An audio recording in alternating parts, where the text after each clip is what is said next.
안녕하십니까? 네,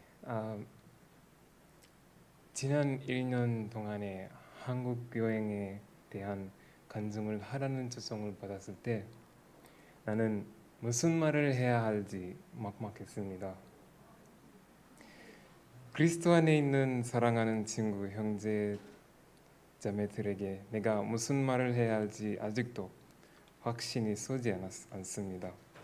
제 이름은 사기니 마누엘입니다. 저는 아프리카 동부에 위치한 케냐 출신입니다. 나는 평생 케냐에서 자랐고 집에서 멀리 떨어진 것은 이번이 처음입니다.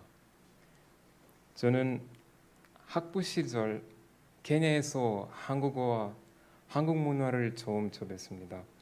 제가 다니는 대학에는 세종학당이 있어서 언어, 사람, 문화를 접하게 되었습니다. 솔직히 말하면 나는 꽤 매료되었습니다. 한국은 번영하는 사회처럼 보였습니다. 한강의 기적이라는 문구가 눈길을 끌었습니다.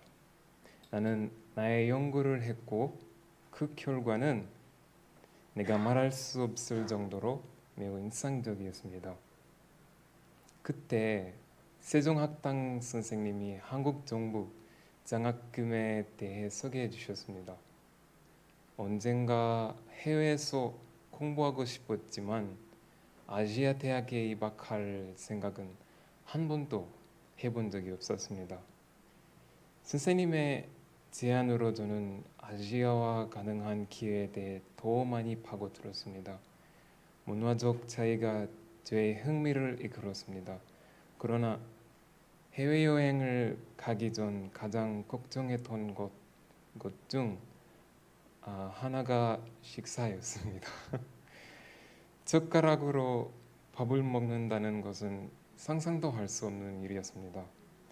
왜냐하면 우리나라에서는 밥을 지을 때 보통 한 알씩 나옵니다. 어떻게 한 번에 한 알의 살을 먹을 수 있는지 정말 궁금했습니다. 그러다 한국에 와서 찹쌀을 알게 되었어요. 다음 고려 사항은 믿음의 문제였습니다. 아시아는 제1교회는 고사하고 기독교 신앙도 많이 없습니다. 나는 필리핀 Adventist University of the Philippines-에서 신학 공부를 위해 필리핀으로 여행을 온 친구들을 알고 있었습니다. 그리고 그것이 내가 아시아와 제1교회 신앙에 대해 알고 있는 전부였을 것입니다. 아니면 세계 여러 지역에 할당되는 분기별 기부금 외에도 가끔 성인 안식일 학교 분기별 안에서 뒷면에 있는 동계를 읽을 수도 있었습니다. 그런데 놀랍게도 한국에 있는 재림교인들을 검색해보니 그 동기와 역사가 상당히 인상적이었습니다. 즉시 나는 집에서 느꼈습니다. 외국에서 교회 가족을 찾을 수 있다는 사실만으로도 마음이 위안이 되었고 다른 모든 걱정이 사라진 것 같았습니다. 나의 믿음은 나의 생명입니다. 그것은 나를 구성하는 모든 구조를 포함하며 매일 나는 진정한 그리스도인으로서 더 잘 살 수 있는 방법을 찾고 있습니다.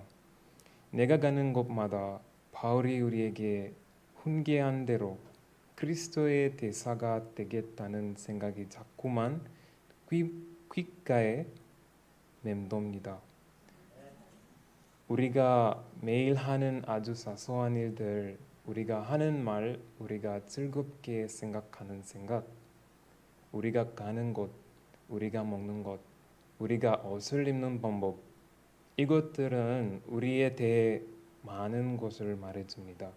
그리고 저는 제 삶을 위해 그리스도의 원칙을 선택했습니다. 완벽하지 않을 수도 있지만 저는 여행 중입니다. 날마다 매 순간 우리 주 예수님을 찾고 섬기는 것입니다. 그는 내가 넘어질 때 나를 일으켜 세우시고 내가 잊었을 때 생각나게 하시며 내가 약할 때 나를 강하게 하시며 나의 친구, 나의 진정한 친구이십니다. 다윗은 그를 주 나의 목자라고 불렀고 우리의 사랑의 구세주를 언급하는 그러한 사랑스러운 방식은 기독교 관계를 현실로 만듭니다. 그렇습니다. 주님은 우리의 참 목자이십니다. 그분은 우리의 진정한 친구이십니다. 이제 시도해 볼 준비가 되었습니다.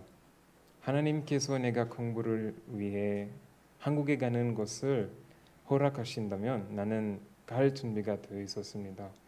그곳에서도 나는 여전히 그분을 섬기고 안식일마다 그분과 충분한 시간을 보낼 수 있다는 것을 알았습니다. 이제 안식일에 대해 이야기하려고 합니다. 지금까지 저는 주님의 거룩한 안식일을 준수하는데 방해가 될 심각한 위협에 직면하지 않았습니다. 그래서 하나님을 찬양합니다. 나는 그것을 조금도 당연하게 여기지 않습니다. 모든 안식일은 우리의 유일한 창조주이신 하나님의 주권을 기념하는 날입니다. 안식일은 세상 속에서 바쁘게 살아가는 저를 하나님의 시간으로 맞추어 줍니다.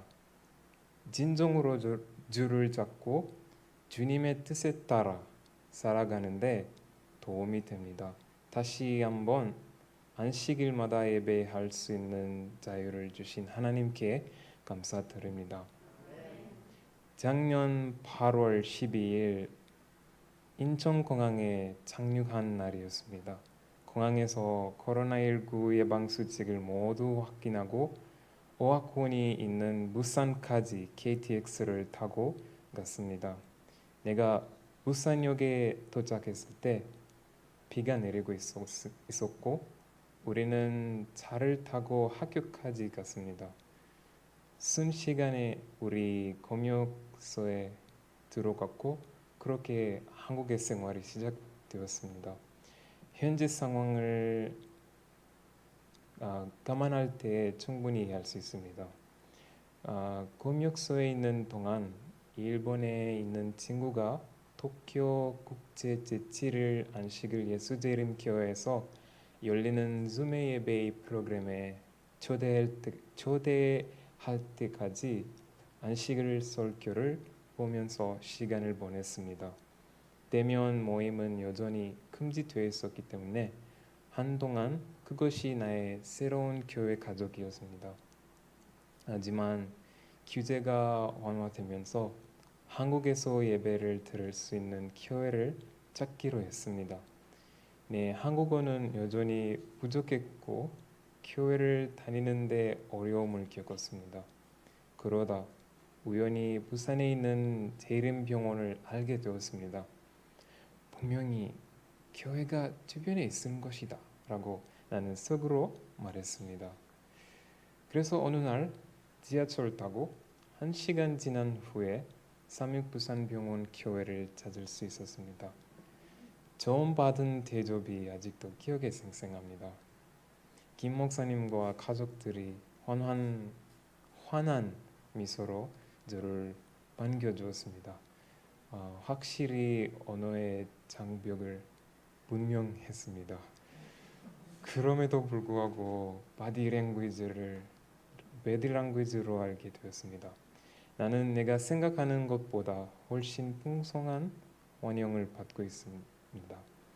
여러 생각이 오갔지만 한 가지 기억을 붙들었습니다. 나는 내 아버지의 집에 있습니다. 그래서 그날은 성공적이었습니다. 가까운 동역사님의 노고에도 불구하고 설교를 통해 많은 것을 얻지는 못했지만 교회를 찾게 되어서 기뻤습니다. 나는 그날 대학으로 돌아가서 새로운 국제 친구들과 내 경험을 나누었습니다. 그들이 계속 묻는 것은 설교가 한국어인지 영어인지였습니다. 어떤 사람들은 내가 다음에 교회 갈 때 나와 함께하기로 동의했습니다. 그러나 오늘까지 그것은 이루어지지 않은 약속으로 남아 있습니다. 코로나 상황에도 불구하고 교회를 갈 수 있을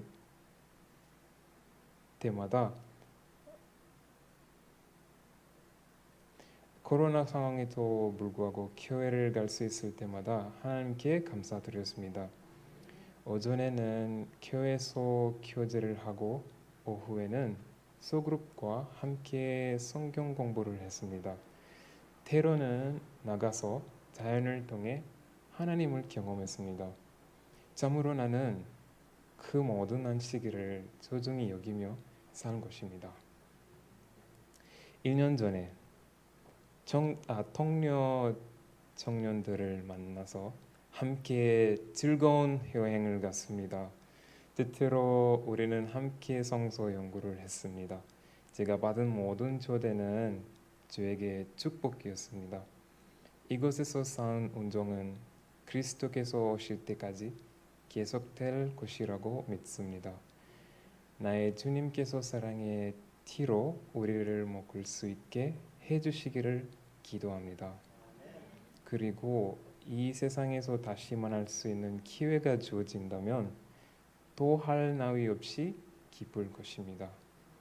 삼육부산병원 제7일 안식일 예수재림교회 진심으로 감사드립니다. 그리고 주님께서 여러분 모두에게 풍성한 축복을 주시기를 빕니다. 아멘. 앞서 말했듯이 이 기회가 왔을 때 무슨 말을 해야 할지 확신이 서지 않았습니다. 하지만 간단히 말하자면 부산에서의 1년 여행이었습니다. 하나님이 저를 이끄신 역사였습니다. 감사합니다.